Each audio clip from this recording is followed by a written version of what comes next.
Hello gamers, Magehammer here. Time for another Tonight on Magehammer's Game Table. Tonight I'm revisiting one of my favorite games, Space Weirdos, a skirmish heartbreaker by Garsky Games. Fans of my channel know that I've played Space Weirdos on here before. Each time I'm trying to get together a different warband to show you how these things work. So this evening, what I have for you are the Crimson Cyborgs. This here is Thumper.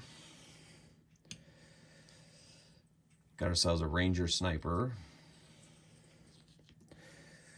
This is their leader, Gleexus. He is a psychic sorcerer. And then we have a heavy energy weapon, Vanguard. All right. On the other side, we have a Redell heavy trooper. Well, heavy ghost, we'll call him. Sure. We have the twins, Zerxel and Gerxel. Don't ask me to repeat those because I'll never remember. And then they also have the Golden Sniper. So, both teams have a sniper, so that should make it interesting. Got the terrain set up here. The scenario I have here is the objective scenario from the core rulebook. I just seem to like it. I don't know if it's because I'm not very creative or what, but I can't seem to come up with my own scenarios for this game, so I just go with what's in the book, and frankly, it works. Okay, whoever controls the most objectives at the end of 4 turns, which I'll be tracking with this tracker here, is the winner. Or they score points, or no, whoever, I think it's whoever controls the most objectives of the 3. So, always can check. Player controlling the most objectives in the game is the winner. They must do within a half stick to control it. See, I know what I'm talking about. I know what I'm talking about. All right, cool. All right, so those of you that may be new to my channel, I don't really do how to plays. It's just kind of a playthrough, and I try to explain things as I'm going, but sometimes I don't necessarily explain the rules, so you're just going to have to make sure that you enjoy the battle and enjoy the storyline more than actually learning how to play the game. But I think if you get it, you'll get an idea at least how the game plays, and if you're interested, you can always go and pick it up at Drive-Thru RPG. All right, so my Redell Strike Force will be using these dice, and my Crimson Cyborgs will be using these. As always, we have 2 command points each for a game of this size, though the point values on these teams are a little bit higher than usual. I'm still going with only 2 command points per turn.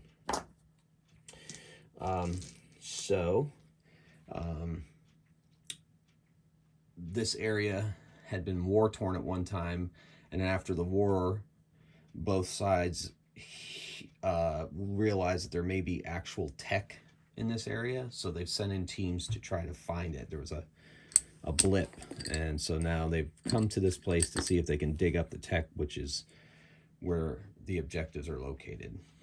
So, without further ado, we shall get started.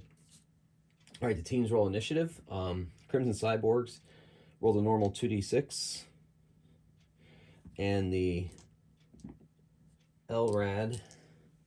Redells, sorry, they roll 2d8 because their leader is a tactician.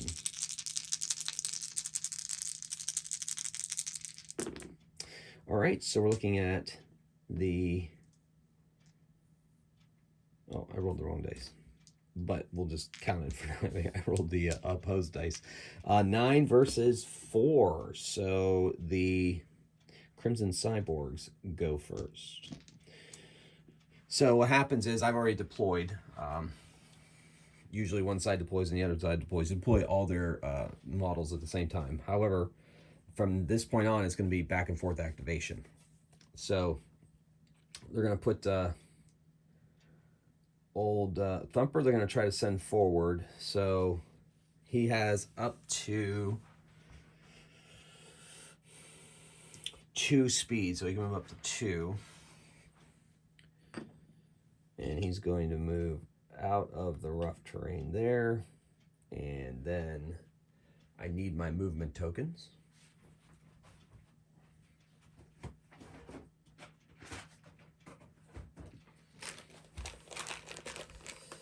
So he moves 1. And you get 3 actions per. So he's going to move a second time, but he had to move out of there. So I'll say moving out of that rough terrain costs 2 actions, so his move is over. He did 1 move, so he gets a green token next to him. All right, next we do one of the other, on the other side, deploys. So 1, and then 2. He's going to move up there and take that objective. I believe they do have 2 moves. Yes, so that's speed of 2, so they can only make 2 move actions. But he did make 2 move actions, so he gets a blue counter. That blue counter, if he moves 2, that modifies some shooting if it happens. All right. On the other side here, the Crimson Cyborgs, they're going to send the Plasma Vanguard into the rough terrain that costs 2 moves, heading towards that objective. He just is within a half stick from that move. So that was 1 move, and he's going to stay there. Basically counting that as 2 moves, 2 actions. Glexus is going to move behind this pillar, and that's 1 move, and is not going to do anything out of the ordinary quite yet. He does have teleport, but so does the leader of the Reddells. So, oh wait, did I activated 2 on that side? Woo! Too busy concentrating on tactics. I'll just activate 2 on this side. Things haven't quite got too heated yet, so I think we're good. I'll move him up. These 2 are going to try to control this objective. He gets 1 move token. That's close enough. And then I'm going to move another one because I messed up. Going to move Scrawny here to here. Going to try to flank them on that side. He has, he gets 2 moves, but we're only going to have him move 1 there. He could technically take a shot at Plasma guy here, or the Sniper. The Sniper has stealth suit. He can't see the Sniper. So he's going to take a shot at Plasma Vanguard. There's no ranges in this game. So he moved 1. If he moves 1, I don't believe that has a actual minus to the shooting, because I think he has to, if he had moved 2 though, that would have been different. Yep. So he gets 2 more actions, so he's going to take the aim action with that weapon of his. He's got himself a heavy power weapon. So aim 1, which will increase his die tier from a 2d8 firepower to a 2d10 firepower. And then over there, the Plasma Vanguard has a defense of 2d8, but because he's in that crater, which offers some cover, it's 2d10. So we're going 2d10 versus 2d10 here. Nobody's spending any command points at this juncture. And he's going to fire off that heavy weapon, and he gets to re-roll rolls of 1. Oh, wow. Okay, so the LRAD got a 10, and the Crimson Cyborg got a 16. So the shot misses. All right, it's worth a shot. All right, back over to this side. The Sniper, he has to stay into that terrain. He's going to take himself a shot at the leader. He can see him from there. All right, so the Sniper gun, he has aim 2, reroll firepower 1, and he gets a +1 under fire if he does, but he only gets 1 shot. So he moved, he's gonna aim, which takes his firepower up to 2d12. So that's there. And then the Defender is the boss man, I have him close enough to that terrain. I think I'll give him the benefit of the terrain. He's got a defense of 2d6 to 2d8 with and he's going to spend a command point to increase this die tier up to a 2d10. So, sniper fires away. Oh my gosh, you got a 20. Oh my gosh, and you got a 5 on the defense. This is going to be bad. Taking out the leader right at the beginning of the game. All right, so that triples it. So that's +2 on firepower. He gets +3 on the firepower table. So basically on the firepower table, you roll 2d6 and add that number and then follow. So we got a 7 + 3 is 10 out of action. Bam! The leader is dead, removed from the game, out of action, let's say. Wounded or dead or whatever you want to play it. Out of action. So that means that on that side, they lose their initiative bonus, and they also get 1 fewer command point per turn. That was massive. All right, so the sniper's doing his work. And speaking of snipers, on the other side, their sniper is going to try to do what he can do to maybe even the odds a bit. So he gets 1 move action. He too has a stealth suit, can't be targeted when next to a terrain piece. So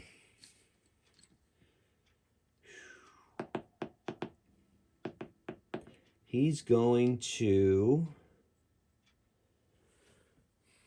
move here, basically here, and unfortunately,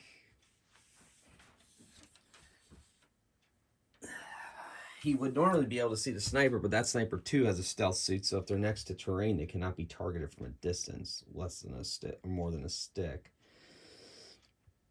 So I guess I'll move him up so they can get into a better position next time. So he has 2 movement on that.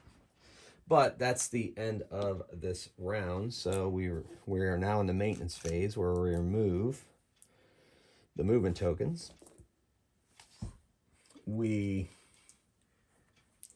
check to see if they're broken. So basically how that works is they have to make an opposed roll because their leader is dead.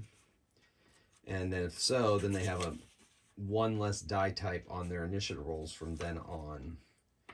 So yes, check to see if they're broken. If at the end of this round your warband's leader is out of action, your warband is half. Okay. So make an unopposed willpower roll for your leader, or if your leader's out of action, the highest willpower left to warband. If you fail, broken, your initiatives will be at -10. So let's see if they can pull this off. So their highest willpower they have left is 2d6. So they rolled an 8 versus 4. So they managed to keep their stuff together here.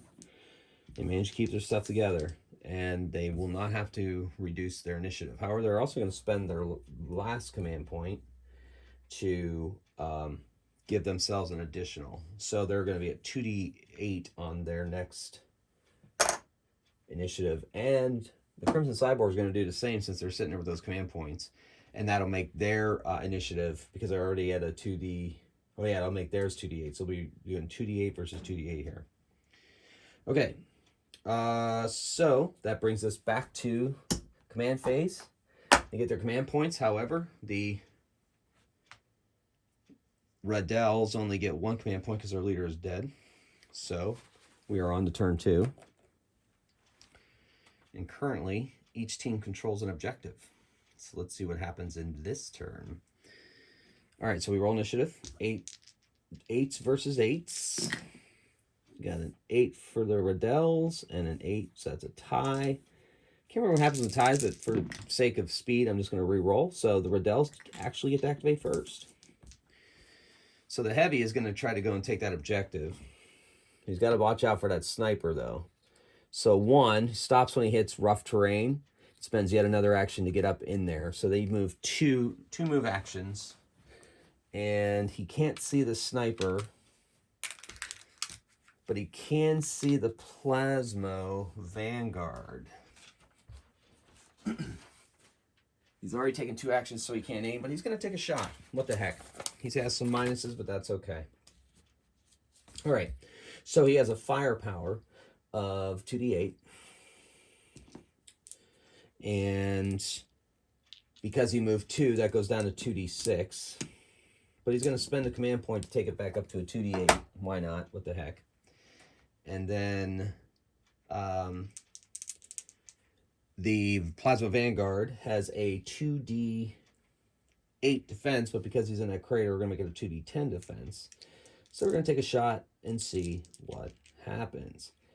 So, blasts out that heavy energy rifle of his. He rerolls 1s. He gets 13 versus 8. Almost doubled the score. However, he does hit. Since that's a heavy weapon, it's +1 on the under fire table. So let's see what he can do. He rolls an 8 total on the Plasma Vanguard. So the Plasma Vanguard is staggered, which means he can't do anything else but try to become unstaggered. So staggered. And takes 2 actions to become unstaggered. Whew. So that was worth a shot. Definitely worth a shot. All right, now it's time to activate over here. Thumper is going to make his move and try to get around there and take out that other objective. So he makes 1 move here. Well, kind of here. And then he's going to make a 2nd move. He's going to use a 3rd shot to fire at the soldier closest to that objective. Now, Thumper has a autocannon. It can use up 3 actions. He only gets to use 1 action right now. He gets to reroll firepower rolls of 1 or 2 with the autocannon. He has a firepower of 2d8.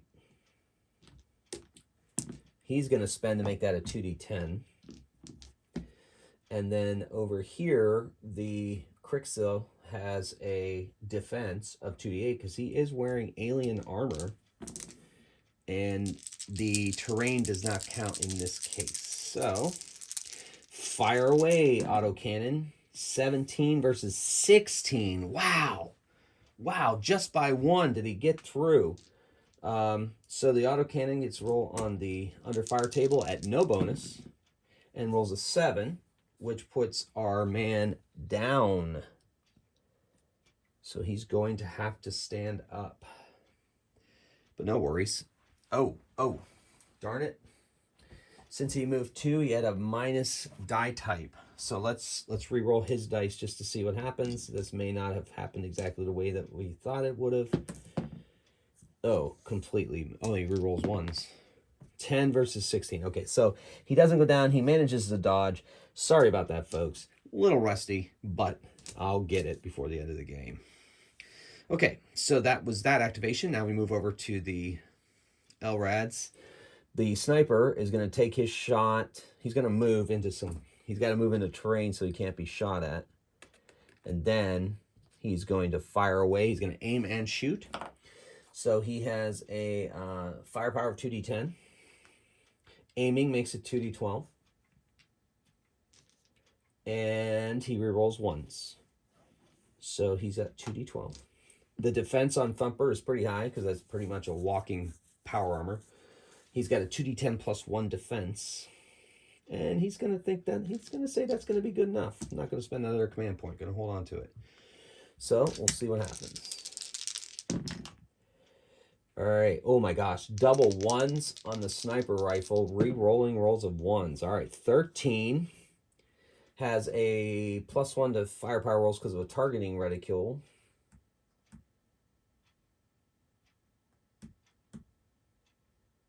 No, because it's, yes, Cybernet. No, oh yeah. Anyway, he's got +1 in rolls. So he's got 11, and Thumper rolls a 17. Thus, the sniper just bounces off of his armor. All right, so that was that activation. That was only 1 move. So there was no minus. I didn't forget this time. All right, back over to our Crimson Cyborgs. The sniper... Maybe I should try to unstagger Plasma Vanguard, because I have a house rule that says if they're staggered, they don't control the objective anymore. But I think I'd rather take a shot. Well, that guy's not going anywhere. He's already activated this turn, so I'm going to undo the Plasma Vanguard. He is going to use 2 actions to become unstaggered. Oh, wait, do I have to make opposed rolls on stagger? Let's check it out. Staggered. Place token in the stagger mode. Cannot take any actions except recover. I do have to recover. All right. So recover. Have to roll an unopposed. I'll have to roll an unopposed roll. I know that. Model makes an unopposed willpower roll. Remove the stagger token after a successful roll. But each time I do that, it takes an action to try to recover. Okay, so here we go. So he has a willpower of 2d6 versus the unopposed roll. So he gets a 7, the unopposed roll gets a 5, so he is no longer staggered and now has 2 regular actions. So he is going to... He's going to move out of the rough terrain. It's going to be a 1 move action taken to the edge. Still within range of that objective, but also got him out of the way, better out of the way of the firing line. So he's done. Now back over to them. That soldier on the objective is going to take a shot at Thumper. Crix has a firepower 2d8. And it's going to aim, so that makes it a 2d10. He rerolls 1s. And Thumper has a 2d10 defense plus 1. So here we go. Yeah, good enough. So Thumper rolls a 10. He rerolls 1s because his energy. Oh, got to keep that second roll. 6 now. No, 6 and then 10. Thumper is not harmed by that. But he does have 3 actions. And he can take up to 1 more shot, but it's not aimed. So he's back down to 2d8 versus 2d10 plus 1. Thumper gets a 12, 5. It's not able to penetrate Thumper's armor. Okay, so he activated. I kind of have this, put the gold token next to them if they've activated but didn't move, just so I can keep track of who's activated. All right, so that brings us back over here, and the sniper is going to try to take out that heavy Scrawny, as I nicknamed him. Okay, so Scrawny has a 2d10 plus a 1 defense because his armor is very heavy. And then our sniper is aiming 2, but that's basically useless because it brings it up to here. So he's only aiming 1, brings him up to a 2d12. He only gets 1 shot with this sniper rifle. So, excuse me, he's going to take a shot, re-rolling 1s. I'm gonna pump up Scrawny's defense by 1 because he's got lots of terrain around him. So here we go. So 15 to 21, the sniper misses. No, wait. Yeah, sniper misses. All right, so he can move, but he can't be shot at anyway. He's in a pretty good position to keep people off that objective. But he is going to move anyway. Here. That way he's still touching terrain, but he can also gets a better angle on that objective that is there in that ruin. All right, so he has activated. Back over there, we got another soldier. That soldier is going to take a shot at Thumper. So Zixorix, or whatever I called him, his firepower is 2d8. And he's going to aim, so that comes at 2d10. He rerolls 1 because it's an energy weapon. Thumper has a 2d10 plus 1 defense.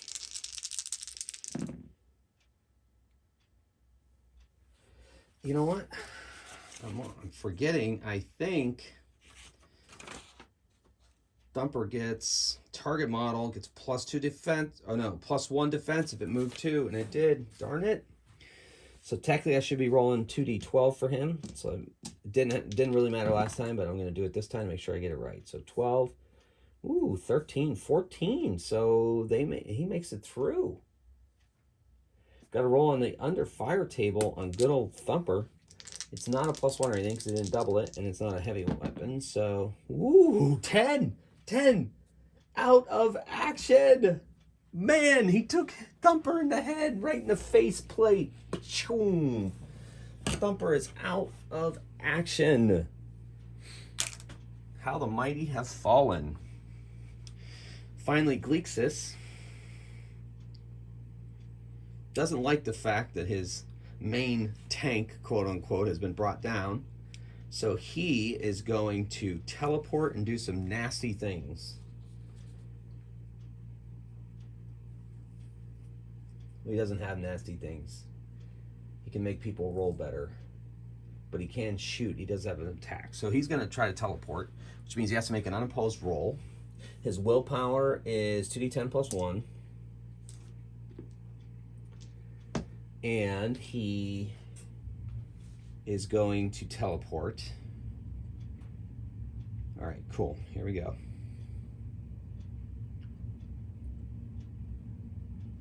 And 9, 10 to 5, so he's able to teleport anywhere on the board.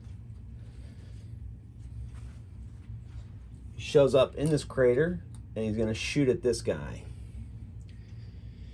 So with those energy gauntlets he has, he fires with a firepower 2d10.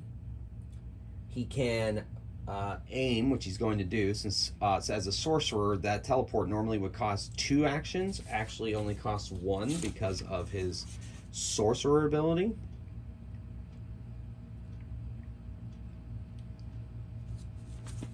Psychic powers cost 2. So now that costs 1, and then he's going to aim and shoot. So it pops up his firepower to 2d12. And then the defense on the Crixix there is 2d8.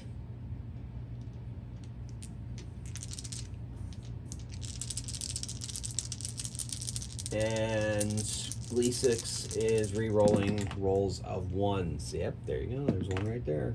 So he rolled a 15 versus 16 versus 8, which doubles it, which gives him a +1 on the firepower, or +1 on the under attack roll that he's about to make. He rolls an 8, 9. That's down and staggered. So this guy is down and staggered. So you can only take the recover, and then takes another action to stand up. That also makes him more vulnerable. All right, so everybody on that side is activated. Everybody on the other side is activated. So we are now in the maintenance phase. Take back all of the movement tokens.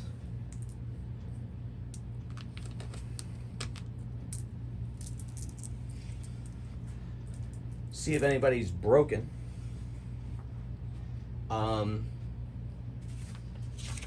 So their leader is missing. I believe you have to do it every round the leader is missing. All it says is if at the end of the round your warband's leader is out of action. So yes, so they have to roll again to see if they are broken.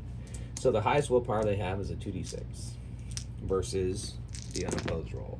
They get a 6, 7. So they are broken. So now they are going to be rolling 2d4 on their initiatives.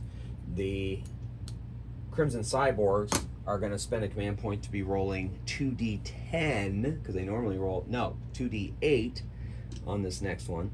So it's going to be 2d4 versus 2d8 to see who goes first. So command phase, command points back to the Cyborgs, 1 command point back to the Redels. We are now in the 3rd round. Whoever controls the most objectives at the end of the 4th round is the winner. So here we go. Initiative. So we got a 13 over here for the LRADs. Or I mean, I did that wrong, but oh well. So technically the LRADs are the 4. I rolled the wrong dice, but they got 5.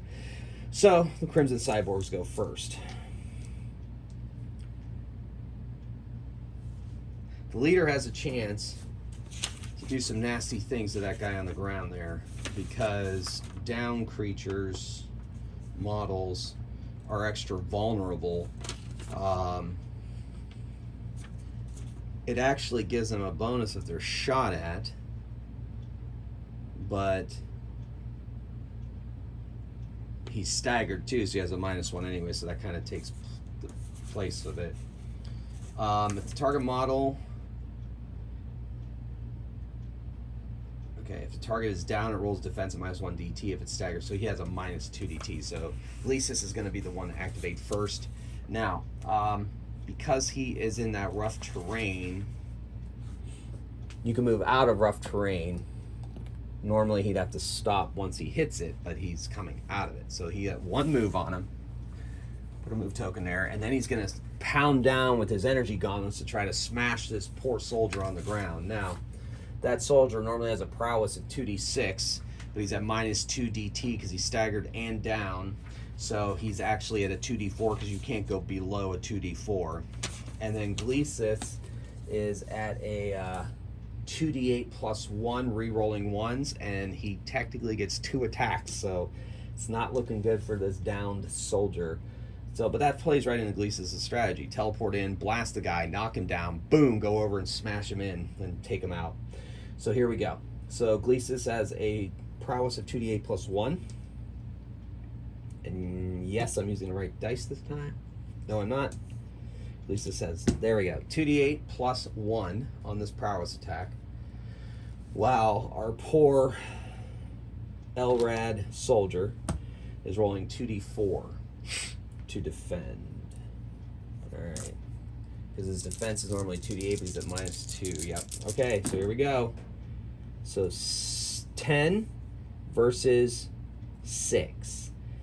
10, 11. 11 versus 6 doesn't quite double it, so that helps. And he is rolling on the under attack table. So he rolls a 2d6. And we see what, and I think he didn't double him, so he's down at a +1. I don't think he gets a +1 on the table. No, I think it's just because there's already so many penalties to him being staggered and down that I doubt that it's got an extra, but I'm just double checking. Yeah. Yep. Yep. And I didn't give Gleesus the benefit of the charge rule that's in here because he's coming out of rough terrain. All right, here we go. 2d6. 8. Uh-oh, that's bad news. Under attack, 8 is staggered. The guy's already staggered, so he is removed from the board, from the battlefield. So much for Zixrix. Okay, so that's the first activation of the Crimson Cyborg, which, you know, the leader has left himself open to that sniper and lots of other things. However, he has to be within, the sniper's going to have to move. So he's going to move so that he's, yeah, exactly a stick away. So he's able to fire. He aims, brings him up to a 2d12. Because he already has a 2d10 firepower, of course. And he rerolls 1s and has a +1 on the under fire. He only gets 1 shot with this sniper rifle. And he moved, but he only moved once, so that doesn't affect any of the combat at this point. Takes aim and fires at Gleesus. Now Gleesus has a 2d6 defense. Hasn't moved more than once, so that doesn't get any bonus there. So he's going to spend a command point to make that 2d8. And we're rolling 2d12 plus 1. Okay, so we rolled a 13, 14, 8. So Gleesus avoids the extra +1 on the under fire table, which is good. So it's only a +1 to this under fire table from this sniper shot. So he rolls a 5, and that's a 6. A 6 is a die for cover. Defending model must move 1 stick if able. The move must not bring it into contact with any model. Place it down. So he is going to jump behind this rock here and be down. But he has cover. Okay.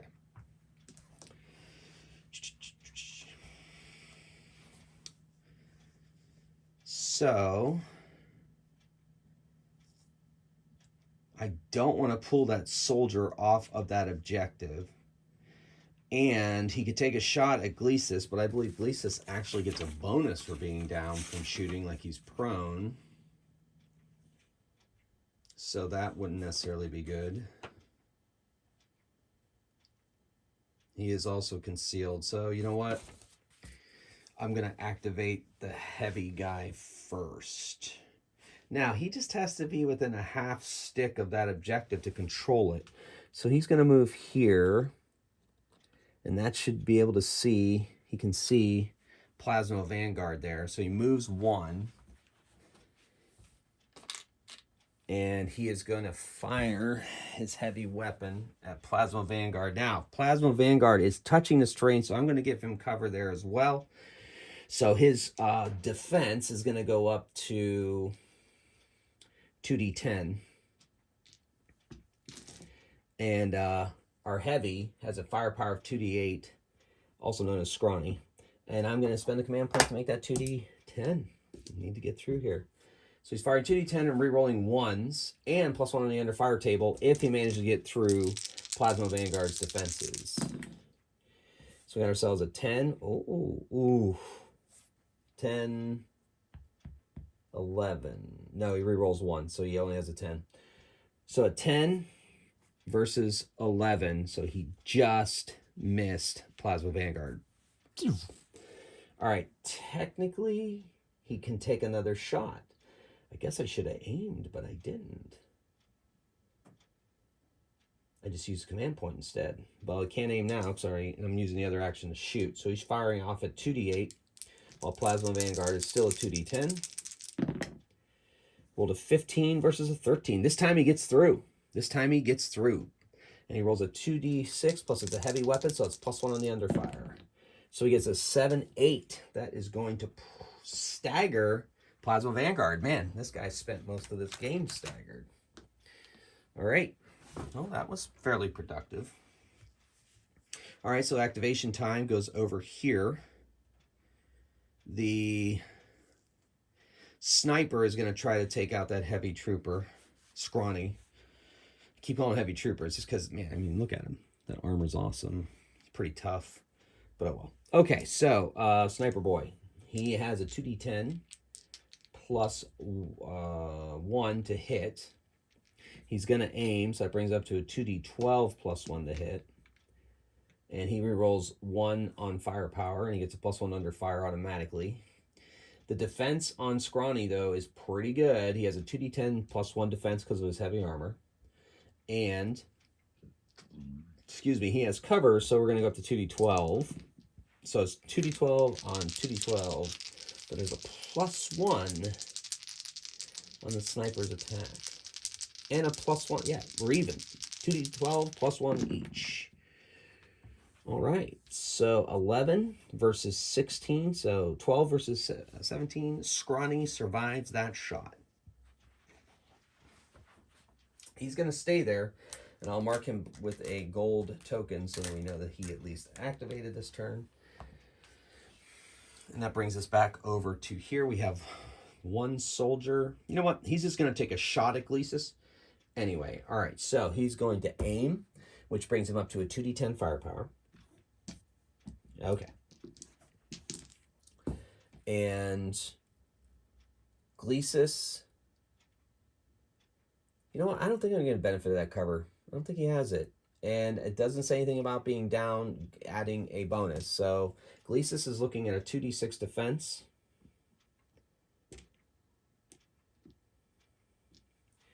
But I'm going to use a command point to make that 2d8.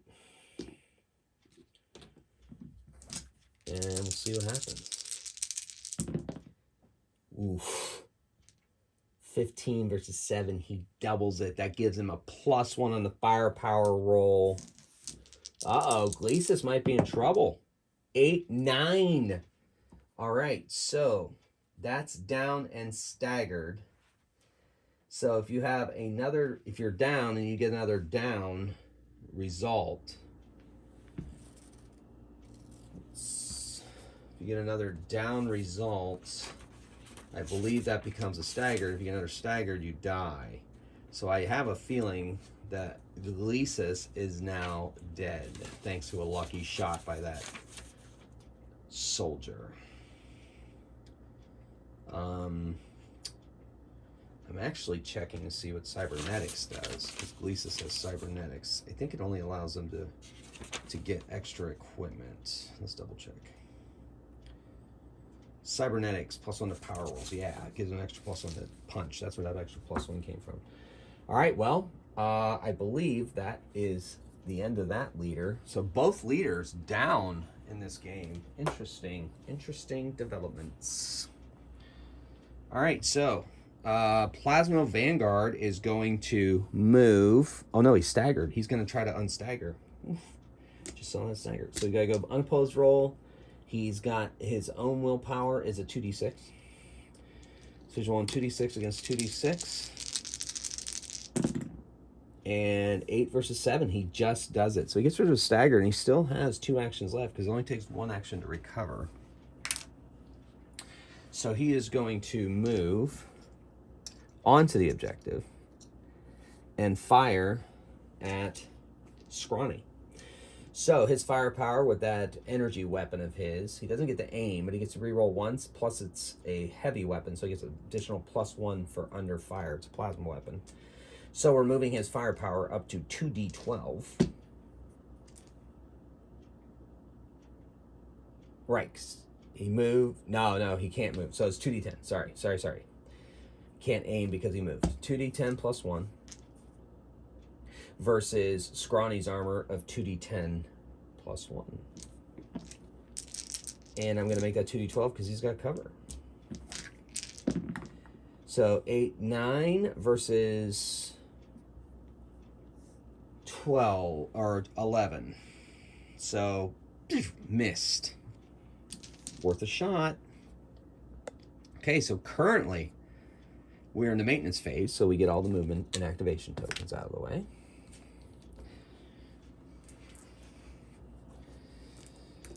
We check to see if people are broken. So the highest willpower left on the cyborgs is a 2d6. So 2d6 and 2d6. I'm just going to roll once for the reroll. So it's got a 5. So these guys, both of them are good. So, well, no, I'm sorry. The Riddels are already broken to a point where they're 2d4 when they roll initiative. No, yeah, and then the other ones are fine. They're not broken, even though their leader's dead. But they only get 1 command point this time. So initiative is 2d6 versus 2d4. 2. All right, the Riddels go first with a 4 versus 2. Double ones. You know there has to be at least double ones in any of these games because Chris watches. All right, so, hi Chris. Thanks again for watching.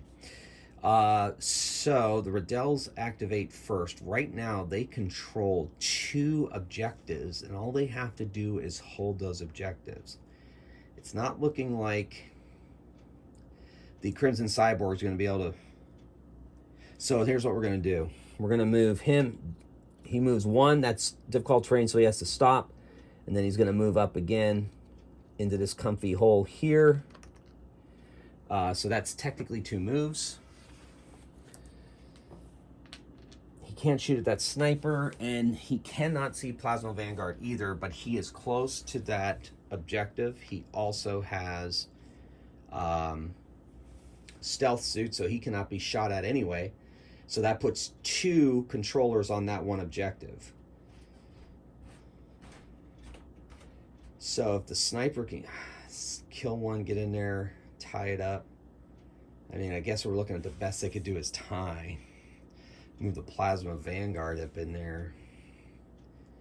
See, the Plasma Vanguard would have to move 1, shoot, and then move 2.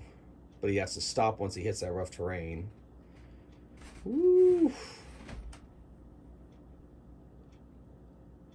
So the sniper could take out the heavy guy and then move. He's going to have to move 2, though, because he's going to have to go over that terrain. He can only move in a straight stick to get over to that other, close enough to that other objective. I'm starting to think that the Crimson Cyborgs can't win. Well, the Elrads go first, so, or I'm sorry, the Riddels go first, so he's going to fire his aim and shoot his heavy weapon at Plasma Vanguard and see what happens. He ain't moving. He's going to stay there in that terrain, get the benefit of it, and control that objective. So he has a 2d8 firepower, and he is going to aim and make that 2d10. He re-rolls 1s, and gets +1 on the under fire table. So over on the defensive side, we've got Plasma Vanguard. Plasma Vanguard has a 2d8 defense. He is technically does not have, there's nothing between him and him as far as terrain goes. So instead, he's going to spend the command point to up his defense to a 2d10. Don't know if that's the wisest decision to make, but he's got to stay alive. So here we go. Scrawny firing away. 17 versus a 12. So Plasma Vanguard is hit. It's not doubled or anything. It is a +1 on the under fire table because Scrawny's weapon is a heavy weapon. He rolls an 11, 12. Holy moly. He pretty much just blew Plasma Vanguard off the board. He basically shot him into smithereens. One of my favorite words, smithereens. Well, folks, that pretty much is it there. I'm not even sure we have to finish it. Sniper's not going to be able to do anything nor control anything he can. So he's going to retreat from the battlefield. And that was another episode of Space Weirdos tonight on Magehammer's Game Table. Once again, folks, thanks for watching. I really enjoy rolling some dice, pushing these minis around, and really sharing these experiences with you. So thank you for all your comments. It's been a lot of fun interacting with you guys. And so until next time, keep rolling those dice and pushing those minis. Magehammer out.